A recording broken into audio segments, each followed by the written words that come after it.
Nous vous proposons aujourd'hui un entretien exceptionnel mené par Jean-Samuel Krieg, que vous devez sûrement connaître puisqu'il est chroniqueur pour les pages culture du site de Blast. Il y balaie un grand nombre de sujets, du cinéma cubano-soviétique aux questions de genre, en passant par le jazz et la bande dessinée. Et ça tombe bien, puisque dans le cadre de l'entretien à suivre, il reçoit Tardy et Dominique Grange pour parler de leur roman graphique « Élise et les nouveaux partisans ». Sorte d'autofiction des luttes, cet ouvrage raconte la trajectoire d'une jeune chanteuse refusant le retour à la normale après les événements de 68. Jamais descendue de la barricade, nous la suivons dans son combat contre les inégalités, contre le racisme et l'exploitation dans une France déjà fracturée. Le récit d'une femme, pour reprendre ses mots, engagée à perpétuité. Bon entretien.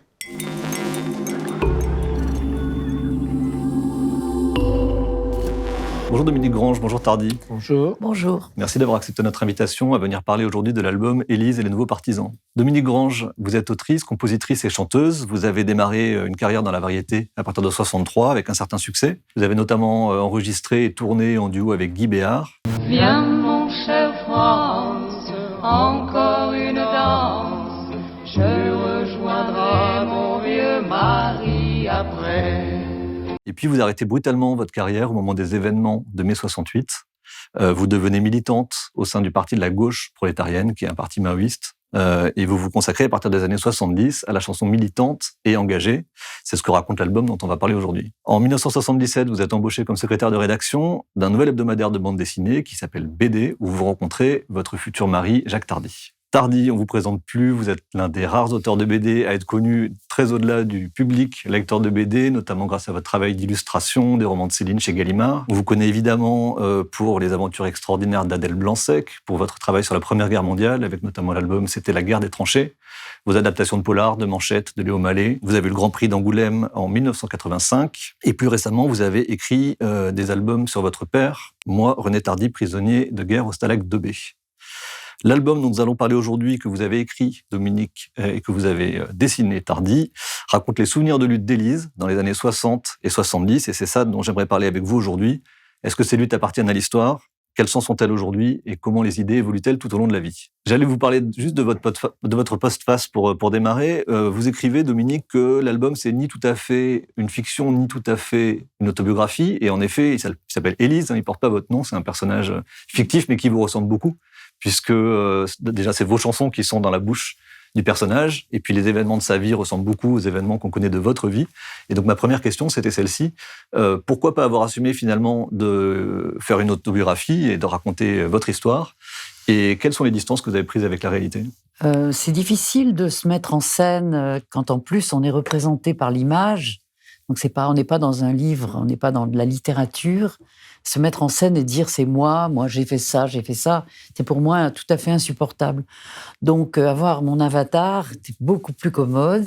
Je lui fais faire ce que je veux, je peux la modérer par moments ou au contraire accuser certains traits. Créer cette distance, ça m'a donné une liberté de récit, une liberté de mise en scène aussi du personnage. Donc c'est beaucoup plus pratique. C'est pour ça qu'on a dit que c'était une autofiction, pas une autobiographie, pas une fiction non plus, mais un mélange des deux. Alors le titre de l'album Les Nouveaux Partisans fait référence à une de vos chansons qui s'appelle Nous sommes les Nouveaux Partisans, je crois exactement. D'ailleurs, on peut montrer la pochette originale de l'album. C'était quoi ? C'était 45 tours, c'était l'album ? C'était un 45 tours, oui, tours. que j'ai fait en 70. Il est sorti en 70. J'étais établie en usine au moment où j'ai écrit cette chanson. Elle est devenue un peu, en quelque sorte, l'hymne de la gauche prolétarienne, qui n'était pas un parti, mais une organisation. Pardon. Non, mais parce que c'est important, parce qu'à l'époque, évidemment, tous les groupes gauchistes parlaient de construire le parti qui aurait été le parti qui, enfin, aurait concouru à l'émancipation des peuples et aurait pu concrétiser toutes les espérances révolutionnaires de mai 68. Mais on n'a jamais été un parti. On était une petite organisation assez nombreuse à un moment, et puis qui s'est dissoute, qui s'est autodissoute en 73. Donc, il faut lui donner sa sa juste proportion, quoi. Alors justement, cette chanson, quand elle sort, ça marque un petit peu le changement de votre carrière dont je parlais en introduction, le fait que vous abandonnez une carrière finalement qui aurait pu être très lucrative, à succès, pour vous orienter vers des choses beaucoup plus engagées. Qu'est-ce qui, à un moment, marque cette prise de conscience et cette volonté de changer les choses ? C'est le basculement que crée dans la conscience les événements de mai 68, le fait d'avoir été chanté dans les usines occupées, d'avoir été au contact avec des grévistes, avec des gens qui défendaient leur pain, leur beefsteak, leur avenir, leurs conditions de travail, qui luttaient contre les conditions de travail qui leur étaient imposées, etc. D'avoir été vraiment sur la ligne de front, on peut dire presque, de cette guerre de classe qui était mai 68. Ça, c'est quelque chose qui était pour moi, évidemment, nouveau, mais fondamental. Et il était hors de question pour moi de retourner tranquillement, faire ma petite carrière après. J'aurais eu un sentiment d'abandon, alors qu'on avait été dans le soutien tout le temps, pendant plusieurs semaines. Beaucoup d'artistes comme moi ont chanté dans les usines occupées, ont discuté avec les ouvriers, et ne pas continuer cette lutte, c'était comme une espèce de lâcheté, de trahison. Donc le retour à la normale, on l'a refusé en bloc, mais je n'étais pas la seule. Il y a eu beaucoup de gens qui ont fait la même chose que moi, et qui n'étaient pas forcément des chanteurs ou des artistes, qui étaient des étudiants, qui étaient des profs, ou qui étaient d'autres gens des classes moyennes, qui n'ont pas pu non plus reprendre les choses telles qu'ils les avaient laissées avant 68, et ont continué l'engagement, et se sont engagés en usine. Énormément de jeunes sont partis s'établir en usine. Oui. C'était un mouvement très large. C'est ce que vous racontez en effet dans l'album. Ouais. Et on voit le personnage d'Élise littéralement être interrompu par les événements de mai 68, puisqu'elle fait une émission de radio. Et puis il y a un moment, un flash d'actualité qui interrompt sa prestation, et on bascule de la musique à l'actualité. C'est le premier pavé de mai 68. D'un coup, le jeune homme fait mouche, le policier assis dans le car est atteint en plein visage. Il est 17h30, boulevard Saint-Michel, ce vendredi 3 mai. Autour, d'autres sont prêts à en découdre. Vous pouvez nous raconter votre mois de mai 68 ? Mon mois de mai 68, il commence dans les premiers jours, quand j'entends à la radio Lenny Escudero qui appelle les artistes à bouger, qui dit « Vous n'allez pas rester chez vous ». Lenny Escudero était un chanteur connu, très aimé, il avait été ouvrier, il parlait de choses qu'il connaissait. Son père était un ouvrier carreleur. Et il disait, on ne peut pas rester chez nous à contempler nos instruments de musique et à se reposer pendant que des gens sont en lutte. Il faut y aller, il faut les soutenir. Ça m'a paru tellement évident que je n'ai pas écouté les conseils de qui que ce soit. J'étais en pleine promo du 45 tours que je venais de faire dans la maison de disques de Guy Béard, Temporel. Et j'ai arrêté tout, je suis partie, je suis arrivée à la Sorbonne. Là, il y avait des artistes qui se réunissaient, des chanteurs, beaucoup de chanteurs qui venaient de la rive gauche, d'où je venais aussi. On faisait du cabaret au Cheval d'Or, dans des cabarets mythiques, le Port du Salut. Quand mai 68 est arrivé, je chantais dans un programme où il y avait Bobby Lapointe, où il y avait Henri Tachant, enfin... Voilà, c'était un petit peu tout cet univers-là qui s'est transporté sur le front de la lutte, de la résistance ouvrière, en décidant de mettre leurs talents, nos talents, ce qu'on savait faire, en tout cas, au service des grévistes, en soutien au combat qu'ils menaient. Donc c'est ça le basculement, et ça va très vite. Moi, mon mai 68, c'est ça. C'est tous les jours on allait dans de nombreuses usines, dans des tripostos, dans des dépôts de bus, des dépôts de RATP, etc. Partout, on nous demandait de venir. Et c'était très bien reçu, parce que c'était long, les journées des grévistes. Ils avaient aussi besoin d'avoir ce contact tout le temps avec l'extérieur. Et donc, la chanson permettait d'aborder certaines idées, certains contenus. On avait tous plus ou moins des chansons à texte. La discussion n'était pas toujours très facile, parce que souvent les permanents syndicaux s'interposaient en disant que nous, notre rôle, c'était de distraire et pas d'appeler les ouvriers à faire la révolution et à tout fiche en l'air, quoi. Donc il fallait tempérer un peu, mais nous, on avait besoin de ce contact, et je pense que les gens pour lesquels on chantait aussi avaient besoin d'échanger avec nous. Et donc, c'était quelquefois conflictuel, quand même. C'est assez bien restitué dans l'album, d'ailleurs. Il y a quelques passages qui racontent ça. Oui. Tardy, comment vous avez vécu ces années-là? Vous étiez engagé aussi politiquement? Non, pas du tout. Non, j'étais pas du tout militant. Je terminais les arts déco à cette époque-là. J'étais acquis à certaines idées, mais pour moi, ce qui me paraissait important, c'était d'exprimer ces idées-là à travers mon travail. Alors évidemment, ça s'est pas fait tout de suite. Je terminais les arts déco, j'ai passé le diplôme. Bon, il y a eu toute une partie 68 arts de curiosité, de tourisme, si vous voulez, au quartier latin, à aller voir un petit peu ce qui se passait, participer évidemment à la construction de barricades. J'ai trimballé des grilles d'arbres, rue Gay-Lussac, etc. Mais ce qui me paraissait plus important pour moi, c'était d'exprimer ces idées au sein d'un travail, d'une activité. Alors ça s'est pas fait tout de suite. Ça s'est pas fait tout de suite parce qu'après, je me suis retrouvé à Pilote. Alors, c'était pas du tout un journal militant, bien évidemment. Il y a même eu un conflit au sein de la rédaction entre les journalistes, enfin les dessinateurs, les collaborateurs et la rédaction qui voulaient pas parler des événements. Je me rappelle de ça. Donc c'était pas facile. Mais bon, la première, donc je commence comme ça. Bon, je m'acclimatais un petit peu à l'ambiance de ce Canard qui était hebdo à l'époque. Et puis, je fais une bande dessinée avec Christin qui s'appelle Rumeurs sur le ROEA, qui est quand même très imprégnée, très, très branchée 68, puisque c'est l'histoire d'une grève. Mais enfin, c'est lui le scénariste, hein. Et moi, j'ai pas d'appareil photo, j'ai rien du tout. Je vais dans la rue prendre des croquis, des cartes de CRS, etc. Bon, ça c'est la première chose où on voit même si on est dans le domaine du fantastique, revu et corrigé par un scénariste, on s'est quand même branché sur l'actualité. Puis après, ça va continuer de façon... Alors, il va y avoir changement d'éditeur. Je travaille plus pour les éditions d'Argo. Casterman, alors Casterman n'est pas non plus un éditeur militant. Il édite Tintin, quand même. Bon. Et là, je vais faire donc Adèle Blanc-Sec, qui, elle, est quand même issue...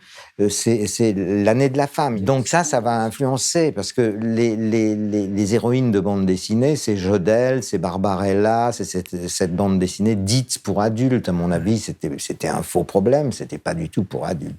Alors, est-ce qu'Adèle Blanc-Sec était pour adultes? Ça, j'en sais rien. Vous voulez dire que Barbarella était trop sexualisée, c'est ça que vous voulez dire? Oui, c'était défini comme Losfeld, éditeur de bande dessinée adulte. Donc pour un public masculin. Oui, c'est tout, ce qu'il y avait d'adulte, c'est tout. Alors qu'Adèle Blanc-Sec était juste une héroïne de bande dessinée. Oui, mais qui travaille, elle fait le même boulot que moi, elle est pas, c'est pas un personnage qui arrive comme ça, qui survole les événements, elle est mêlée à des histoires abracadabrantes, peu importe, mais c'est issu de ça, c'est issu de cette ambiance, avoir des personnages qui existent, c'est ce que j'ai essayé de faire. Et puis après... Par exemple, ce que j'ai fait avec Manchette aussi était très... c'était Manchette scénariste, c'est l'adaptation de ses romans. Mais la première collaboration avec Manchette, c'était Griffu.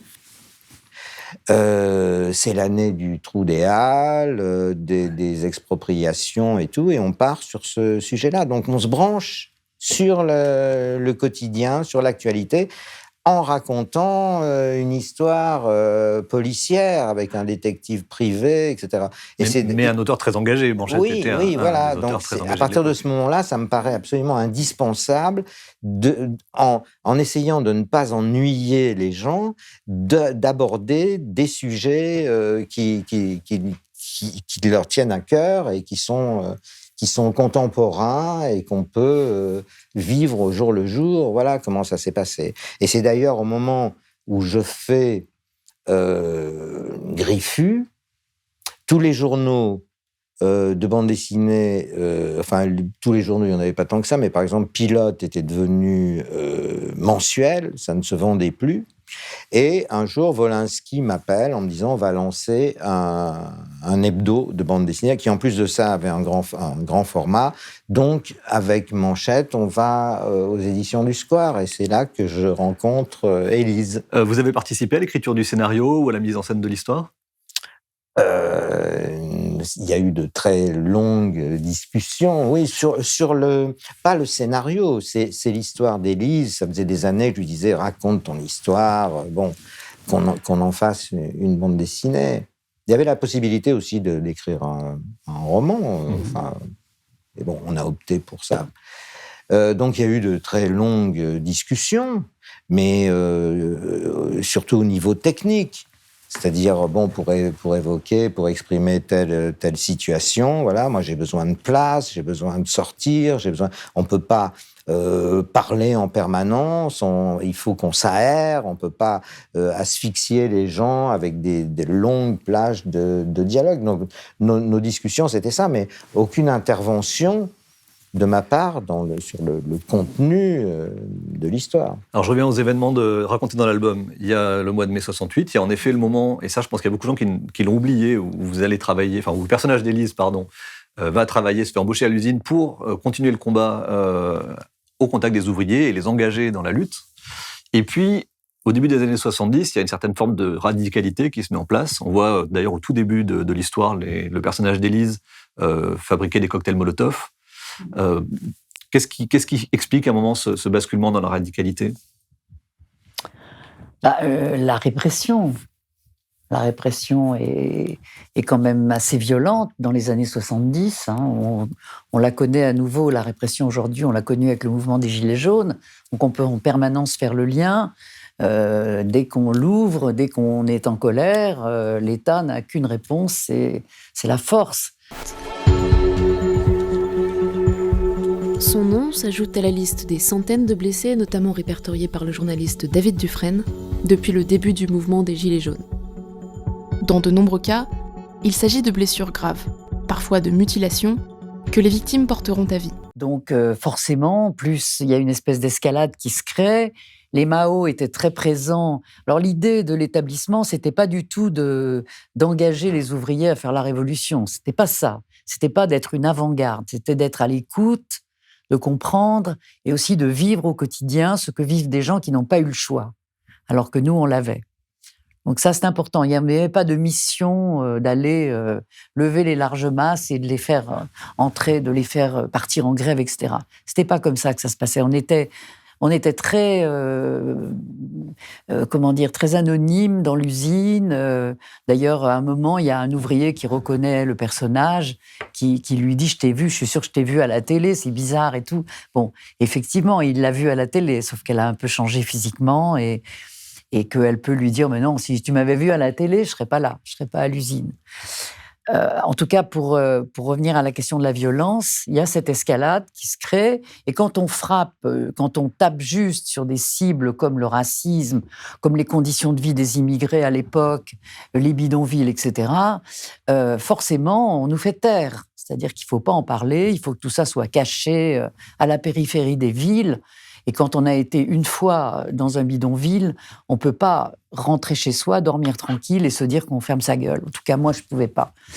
Et chez nous, chez les Mao, c'était ça. C'était chaque fois que l'État ou que le patron frappe ou crée des conditions de vie ou de travail insupportables, on riposte.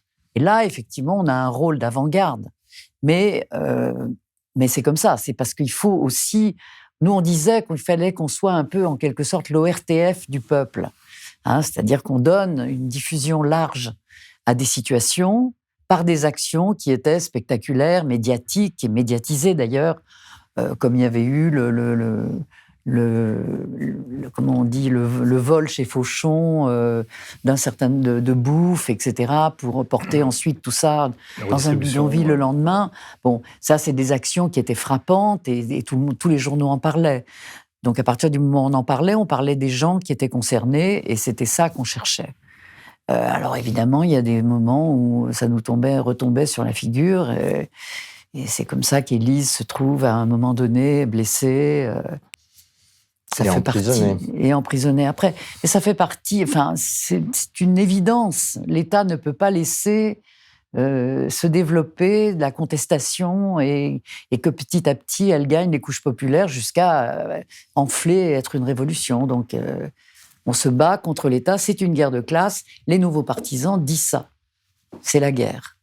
Alors, je rebondis sur ce que vous racontez sur les violences policières, parce que, de façon assez étonnante, l'album démarre sur les événements d'octobre 61, ce qui sont les seuls événements dans l'album qu'Élise n'a pas pu connaître parce qu'elle est trop jeune, mais qui marquent d'une certaine manière la naissance de sa conscience politique. Les violences policières, dans l'album, à plusieurs moments, on les voit de façon très nette. Il y a des scènes d'une très grande violence, notamment sur les massacres d'octobre 61, lorsqu'on voit des policiers jeter des bébés algériens dans la Seine ou jeter des hommes pieds et mains liés pour qu'ils se noient, qui sont des meurtres, des assassinats. Et puis on voit plusieurs fois dans des manifestations, à différents moments de l'histoire, des séquences de violences policières. Et du coup, je me suis demandé si c'était ce parallèle que vous venez de dresser avec les Gilets jaunes, avec l'époque, qui expliquait que vous aviez attendu si longtemps pour raconter cette histoire, et si d'une certaine manière, vous ne vouliez pas rendre cette histoire contemporaine. Mais moi, je ne crois pas qu'il y ait un moment pour raconter une histoire. C'est vrai que c'est une question qu'on nous pose souvent. Pourquoi l'avoir fait maintenant, pas avant, pas plus tard? Il y a un moment où les choses, toutes seules, commencent à se faire jour et à être refusées. Les gens disent on ne peut plus accepter ça. Moi, j'ai l'impression qu'aujourd'hui, on ne peut plus accepter. Ce qui s'est passé avec les Gilets jaunes, c'est intolérable. Donc, ça a été dénoncé de façon très, très large. C'est peut-être pire encore que ce qui se passait en 68 et après. Mais enfin, la manif du 17 octobre 61 donne aussi la mesure de la violence répressive. Et c'était bien avant 68. Donc, il y a un moment où il faut dénoncer ça et où il faut témoigner. C'est surtout l'idée de témoigner. Moi, j'en témoigne parce que je l'ai vécu et je ne veux pas que ça soit oublié, que ça soit effacé. D'ailleurs, j'ai écrit une chanson qui s'appelle « N'effacez pas nos traces ». C'est ça, puisque Sarkozy voulait effacer l'héritage de 68, le liquider plus exactement. Parce que l'héritage de mai 68 a introduit le cynisme dans la société et dans la politique. Voyez comment le culte de l'argent roi, du profit à court terme, de la spéculation, comment les dérives du capitalisme financier ont été portées par les valeurs de mai 68, puisqu'il n'y a plus de règles, plus de normes, plus de morale, plus de respect, plus d'autorité, puisque tout se vaut, alors tout est permis. Non, nous, on liquide rien. On regrette rien, mais on ne liquide pas. On transmet. Je crois que c'est notre devoir de transmettre à nos enfants et à ceux qui viendront après, de leur dire que ça a existé, ça s'est passé. Et on n'a pas regardé ça comme des touristes. On a été au plus profond, au cœur même de ces luttes, et on a essayé de les soutenir et de les accompagner. Et pour ma part, je le ferai jusqu'à mon dernier souffle. Donc, mais il faut bien dire j'avais envie de le dire. Sarkozy nous a pulsé.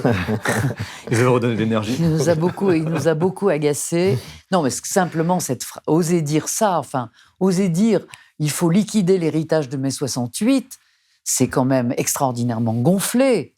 Parce que c'est pas son héritage. L'héritage de mai 68, c'est l'héritage des luttes, donc de ceux qui ont lutté, qui se sont battus pour changer la vie, pour changer les conditions de travail. Alors, on n'a pas changé le monde, ils n'ont pas réussi à changer le monde, nous non plus, bien qu'on ait voulu essayer de les aider. Mais c'est en marche, il y a des choses qui ont changé depuis, il y a eu quand même moi je trouve, il y a des idées qui ont fait leur chemin, et puis aujourd'hui, il y a des idées nouvelles. Le front s'est élargi, je crois qu'on regarde aussi davantage le monde. Et dans le monde, il se passe des choses qui doivent nous interpeller. L'esclavage a changé peut-être de rive. Aujourd'hui, c'est ceux qui nous fabriquent nos fringues et tout le reste, et tous les produits de consommation sont beaucoup plus loin. Ils ne sont plus dans les bastions ouvriers qui ont disparu. La délocalisation des usines a changé aussi la donne. Et puis, il y a les combats écologiques qui n'étaient pas beaucoup dans les préoccupations. En tout cas, c'était très marginal à l'époque. Donc voilà, les fronts de lutte ont évolué, mais ils sont toujours là. Et l'ennemi de classe est là aussi. Alors justement, j'ai noté, l'album se termine sur ces mots. On a raison de se révolter, la lutte des classes continue, avec votre personnage qui explique « Je voulais continuer à transmettre à nos futurs enfants la mémoire de nos justes combats et leur offrir d'autres champs de résistance pour la suite. » C'est beau. C'est ce que je pense. Mais je crois que les chants de résistance, ils les trouvent tout seuls. Enfin, ils les voient maintenant. Qu'est-ce qu'ils en font? Parce que le regard, quand même, des jeunes est beaucoup tourné vers eux-mêmes, vers les écrans, vers les jeux, vers tout ce qui isole un petit peu, qui cloisonne. Donc, il faudrait retrouver les élans collectifs. La chanson permet de le faire un peu, peut-être. Enfin, il me semble, en tout cas, que la chanson peut réunir les gens, les fédérer. Mais moi, quand je vois les manifs avec des camions sonos, je suis épouvantée. Pourquoi est-ce qu'on chante plus ensemble? Pourquoi est-ce qu'on crie plus les mots d'ordre ensemble? Chacun marche un petit peu dans son propre sillage. Et c'est difficile aujourd'hui de réunir et d'avoir une expression collective. Alors, je m'efforce de faire des chansons qu'on peut reprendre, peut-être. Et alors justement, vous parlez des jeunes générations, vous avez des enfants, qu'est-ce que vous avez essayé de leur transmettre sur un plan politique? On a essayé de leur transmettre. Je crois que ce qu'on a le plus essayé de leur transmettre, c'est le refus de la discrimination. Ils ont fait beaucoup de manifs avec nous, toutes les manifs antiracistes notamment. Ils sont très conscients d'un certain nombre de choses, mais pas tous de la même façon. On en a 4, c'est assez inégal. Mais je crois qu'ils sont d'accord fondamentalement avec toutes nos idées, même s'ils n'ont pas du tout une forme d'engagement comme celle que moi j'ai pu avoir, par exemple. Pas du tout. Alors justement, le monde a beaucoup changé depuis les aventures d'Élise. Est-ce que vos idées ont changé? Non, les miennes, pas du tout. Elles sont absolument intactes. J'ai les mêmes raisons de me révolter. D'ailleurs, j'ai écrit une chanson qui s'appelle « Toujours rebelle, toujours debout », parce qu'il y a des gens qui me disent « Vous chantez encore ?» dans le genre bizarre, des années après. Oui, je chante. Et on peut dire que votre dernier album est sorti en 2018. C'est vous qui avez fait l'illustration de pochette avec un petit livre qui l'accompagne.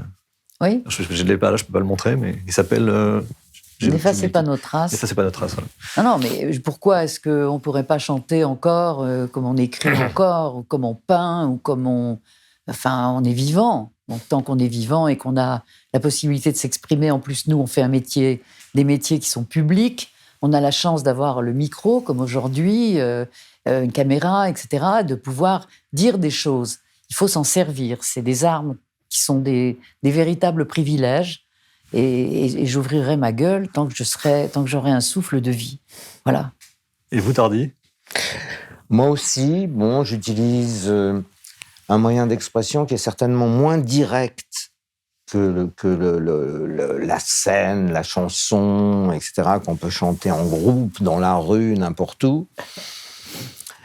C'est certainement moins efficace aussi. Mais j'ai essayé de raconter tout ça, de mettre en scène tout ça en utilisant des images, en essayant de faire partager cette époque-là à des gamins qui ne l'ont pas connue, qui ne savent absolument pas de quoi ils retournent, essayer de leur faire comprendre les motivations des personnages, notamment d'Élise, avec mes moyens, mon propre dessin, ce moyen d'expression qu'est la bande dessinée, ces successions de dessins et tout, qui demandent beaucoup de temps. Il faut aller faire des repérages, il faut faire un découpage avant, le dialoguer après, etc. Donc ça a été notre cuisine. Alors je sais pas si la bande dessinée est un moyen d'expression idéal pour ça, mais j'ai pas d'autre façon de m'exprimer, donc voilà. J'ai d'ailleurs réalisé, en lisant l'album, vous qui avez la réputation d'être un auteur très engagé, que finalement vous avez fait très peu d'albums qui se situent dans l'époque contemporaine. Vous avez beaucoup écrit, vous avez dessiné la Commune, vous avez dessiné la Première Guerre mondiale, la Deuxième Guerre mondiale, le personnage d'Adèle Blanc-Sec, c'est pendant la Belle Époque. Et finalement... Comment vous êtes documenté? Parce que vous avez cette réputation d'être très précis sur la documentation. Là, c'est l'époque que vous avez connue. Comment est-ce que vous avez travaillé? Vous avez fait les mêmes recherches que d'habitude? Oui, exactement, de la même façon que pour un Nestor Burma, par exemple. Il y a les repérages sur le terrain, aller sur place. Le quartier latin n'a pas vraiment beaucoup changé, mais je vais sur place. Là, la séquence où les CRS montent dans l'immeuble à la poursuite des gars qui vont se planquer au dernier étage, j'y suis allé. j'ai fait des photos, je suis rentré dans au rez-de-chaussée. Évidemment, j'ai pas pénétré dans un appartement, mais j'ai besoin d'avoir cette ambiance, de savoir connaître la forme de l'escalier, de la rampe, etc. J'ai besoin de ces détails-là pour rendre mon dessin le plus crédible possible. Voilà, c'est comme ça que je procède. Mais que ce soit pour Élise ou pour n'importe quoi, Adèle Blanc-Sec, c'est pareil. J'ai besoin d'aller sur le terrain. Donc ça, c'est la partie repérage. Et puis, il y a la documentation annexe, évidemment. Par exemple, toute la séquence qui concerne la petite requête, il n'y a plus rien. Donc, il faut chercher les documents. Je suis tombé sur un DVD fait autour de l'histoire de la petite requête. Et comment était l'intérieur de ta cellule? Ça, c'était un problème, ça. Bon, il se trouve que dans ce documentaire, il y a effectivement une cellule, mais ça dure, je sais pas, 5 secondes. Alors, je suis là, j'ai un petit lecteur de DVD, je fais des arrêts sur image et tout. Bon, alors, on va se poser des questions. Est-ce que le lavabo était dans ce sens-là? Est-ce qu'il était plus proche de la fenêtre? Mais ça, c'est vraiment ça n'a pas d'influence au niveau de l'histoire. C'est seulement que, d'une certaine façon, moi, j'ai besoin d'y croire pour que le lecteur éventuellement y croit. Voilà, ça a toujours été ma préoccupation. On parle beaucoup de militantisme politique depuis tout à l'heure. On voit bien qu'en ce moment, il y a une guerre culturelle en cours avec l'extrême droite qui revient en force. Qu'est-ce que vous inspire le paysage politique aujourd'hui? Est-ce que vous irez voter au mois de mai prochain pour les prochaines présidentielles? Oh là là, c'est bien indiscret cette question. Non, on est atterré. Enfin, on est atterré. On peut pas vivre ça avec une espèce d'excitation. Moi, je vois ce qui se passe au Chili en ce moment, puisque les élections vont avoir lieu. Les élections présidentielles ont lieu le 21 novembre, enfin le premier tour. Il y a une excitation. Pourquoi ? Parce que les Chiliens ont une histoire, avec l'histoire de la dictature, puis ensuite de la concertation, et maintenant d'un président qui devait être destitué parce qu'il a plongé dans des histoires de corruption épouvantables. Bon, il y a une excitation, ils veulent vraiment se débarrasser de ce type, et il y a des jeunes prétendant à la mandature présidentielle. Il n'y a aucune excitation. Ici, on est atterré de ce qui se passe, de la nullité du débat et du peu d'espoir que tout ça Mais est-ce qu'on nous ira laisse. voter? Est-ce qu'on ira voter? Alors, la représentation, moi je pense que c'est le gros problème. Qui est-ce qui peut prétendre représenter la grande masse des gens? Sinon, la grande masse elle-même. Je ne crois pas aux représentants, parce que dès qu'il y a des représentants élus, les délégués du peuple, généralement, ils trahissent assez rapidement, le pouvoir étant, comme on sait, dévastateur. Donc, on n'y croit pas. Enfin, on n'a pas envie d'être représenté par un type qui va être là pendant 5 ans et parler à notre place. Ça ne fonctionne plus. Alors, pardon, allez-y. Allez-y. Si jamais ça a répondez à la question, fonctionné. ça m'intéresse d'avoir votre réponse. Quel système mettre Ah mais non, attends, mais on n'est pas des Oui. des personnalités politiques, on n'est pas non plus des historiens, donc on n'a pas plus que vous de recettes ou de réponses à ces questions. On verra bien. On a bien vu quand même que l'abstention a été le plus grand parti aux législatives, le plus nombreux, ou en tout cas très nombreux. Qu'est-ce qui va se passer là? J'en sais rien. Je ne lis pas dans le marc de café.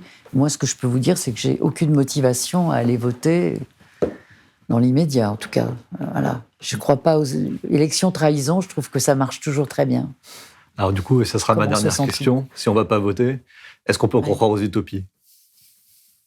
Il faut absolument.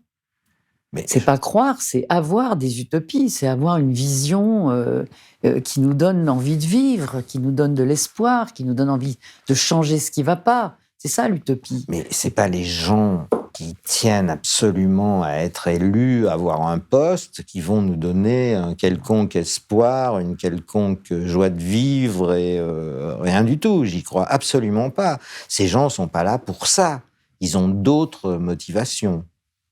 donc qui restent dans leur trou. Je vois pas pourquoi on irait leur donner un coup de main, finalement. Très bien. Mais merci beaucoup à tous les deux. Élise et les Nouveaux Partisans, Merci donc à un vous. album qui est publié chez Delcourt et qui est disponible dans toutes les librairies. Merci. Merci. Merci à tous les deux. Blast est un média indépendant. Si vous voulez nous soutenir et voir d'autres entretiens comme celui-ci, n'hésitez pas à vous abonner ou à partager cette vidéo. Vous pouvez également aller régulièrement sur blast-info.fr, lire nos articles culture. À bientôt sur Blast.